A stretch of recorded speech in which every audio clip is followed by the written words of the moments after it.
हरे कृष्णा, राधे राधे साथियों। साथियों, हरी कृपा से एक बार फिर से मैं आप सबके सामने प्रस्तुत हुई हूँ अपने चैनल कृष्णा माखन चोर पर। साथियों, आज हम सुनेंगे एक बहुत ही सुंदर और रोचक कथा जो भगवान श्री कृष्ण की परम भक्त शिरोमणि करमेती बाई की कहानी है। किस तरह से करमेती बाई ने भगवत भक्ति की पराकाष्ठा को पार करके भगवत धाम की प्राप्ति करी। साथियों, बहुत सुंदर कथा है, तो कृपया ध्यान से सुने। साथियों, भक्त शिरोमणि करमेती बाई राजस्थान खंडेला की रहने वाली थीं। उनके पिता राजा शेखावत के राजपुरोहित थे और वो भी भगवत भक्ति किया करते थे। तो उनका पूरा बचपन भगवत भक्ति के वातावरण में ही बीत रहा था। साथियों, जब बच्चों की खिलौने खेलने की और गुड़िया खेलने की उम्र होती है, उस उम्र में करमेती बाई अपना चित्त श्याम सुंदर को दे चुकी थी। साथियों, वो नन्ही सी लड़की करमेती बाई पूरी तरह से श्याम सुंदर को ही अपना सब कुछ मानती थी और अपनी हर समस्या को, अपनी हर परेशानी को, हर तरह की बातचीत को अपने प्रभु श्याम सुंदर से बताया करती थी। भगवान श्री कृष्ण के प्रति ऐसी परम आस्था देखकर उनके पिता भी बहुत खुश होते थे कि मेरी नन्ही सी पुत्री करमेती भगवान श्री कृष्ण से कितना प्रेम करती है। साथियों, धीरे धीरे जब करमेती बड़ी होने लगी, तब भी उनकी आस्था भगवान श्री कृष्ण में और अटूट होती जा रही थी। तब उनके पिता परशुराम ने सोचा कि मेरी पुत्री भगवान श्री कृष्ण से अत्यंत प्रेम करती है और उसकी ये आस्था, श्रद्धा और भक्ति बढ़ती ही जा रही है, तो इसका विवाह कर देते हैं ताकि ये सांसारिक जिम्मेदारियों को निभाए। कहीं ऐसा ना हो कि ये कोई साधु सन्यासी बन जाए।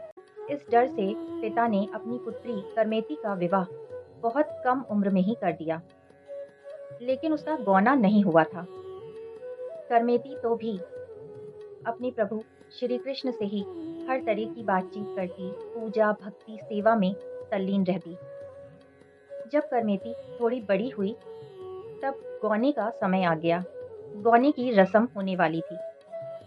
अब करमेती डर गई।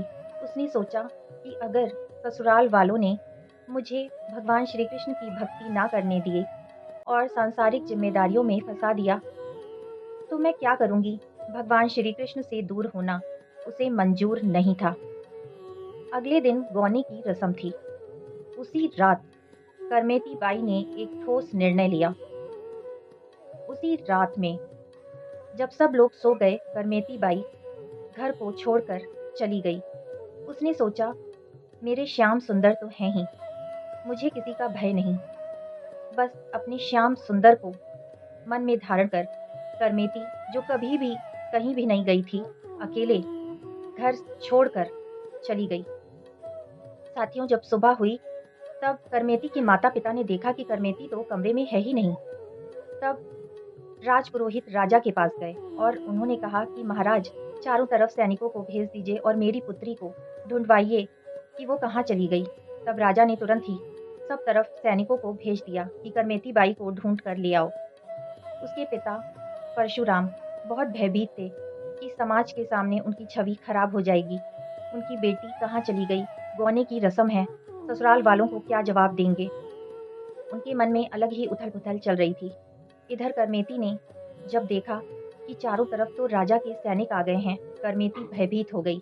उसने सोचा, अब ये लोग मुझे पकड़ कर ले जाएंगे तो मैं अपने भगवान श्री कृष्ण से दूर हो जाऊंगी, क्योंकि ये लोग गौने की रस्म कराकर मुझे ससुराल भेज देंगे और सांसारिक जिम्मेदारियों में मुझे फंसा देंगे। करमेती ने सोचा कि अब मैं कहाँ छुपूं, चारों तरफ रेत ही रेत, कहाँ जाऊं। तब करमेती ने देखा कि एक ऊंट का शव पड़ा हुआ है। साथियों, उस ऊंट के शव को बाकी जीवों ने खा लिया था और अंदर का जो ढांचा था वो खोखला हो चुका था। भयंकर दुर्गंध आ रही थी। करमेती ने सोचा कि इससे अच्छी छुपने की जगह और तो कोई हो ही नहीं सकती। अपने श्याम सुंदर को अगर पाना है तो मुझे इसके अंदर ही जाकर छुपना होगा। करमेती ऊँट के खोखले ढाँचे के अंदर चली गई। उस भयंकर दुर्गंध को सहना उस करमेती को स्वीकार था, लेकिन इस संसार की दुर्गंध से वो हमेशा के लिए दूर हो जाना चाहती थी, क्योंकि उसके मन में केवल एक ही छवि थी और वो थी अपने श्याम सुंदर को पाना। साथियों, चारों तरफ राजा के सैनिकों ने घेर रखा था। वो सब तरफ करमेती को ढूंढ रहे थे, लेकिन करमेती तो उस ऊँट के शव में छुपी हुई थी। फिर राजा के सैनिक ढूंढ-ढूंढ कर थक गए और वहाँ से चले गए। करमेती ने सोचा कि अब मैं यहाँ से कहाँ जाऊँ? तभी करमेती को साधु संतों की एक मंडली दिखाई दी, जो कि गंगा स्नान के लिए जा रहे थे। करमेती ने सोचा, इसी मंडली में मैं शामिल हो जाती हूँ और साधु संतों के साथ गंगा स्नान कर लेती हूँ। बस करमेती निकली और उसी टोली में शामिल हो गई।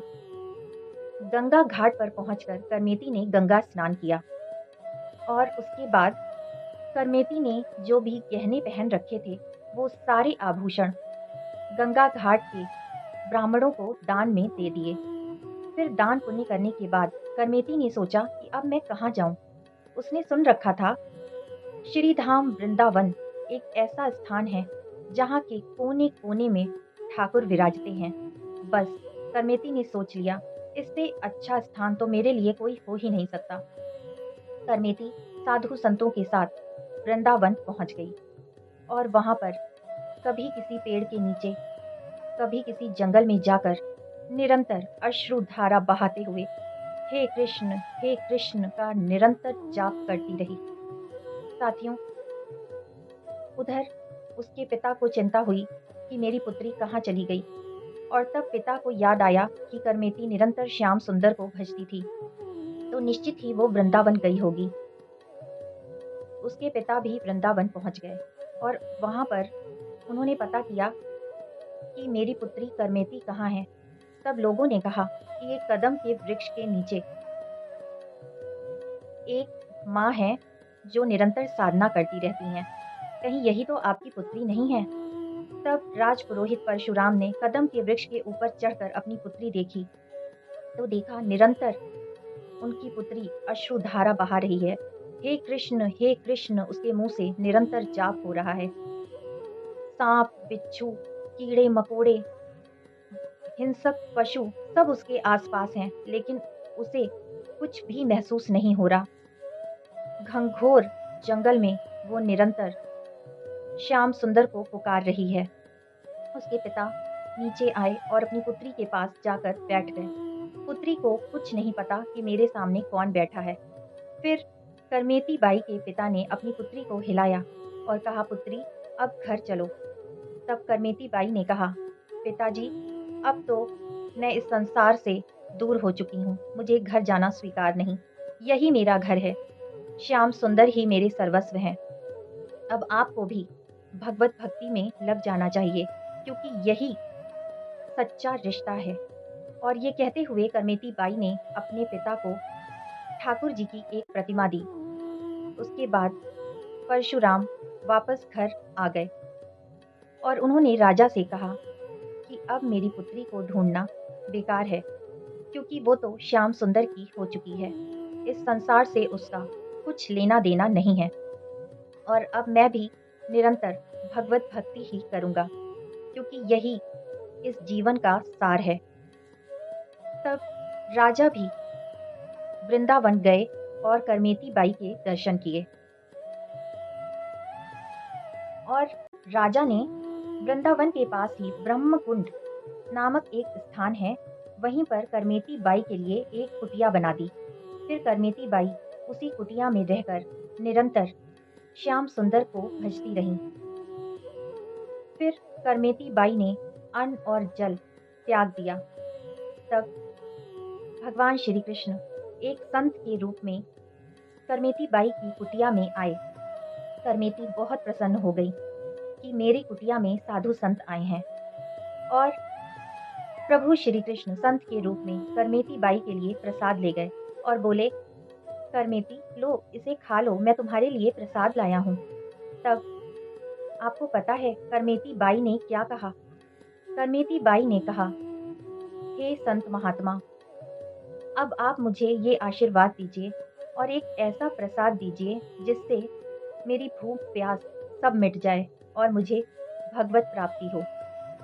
संत के भेष में आए भगवान ने कहा, करमेती ऐसा ही होगा।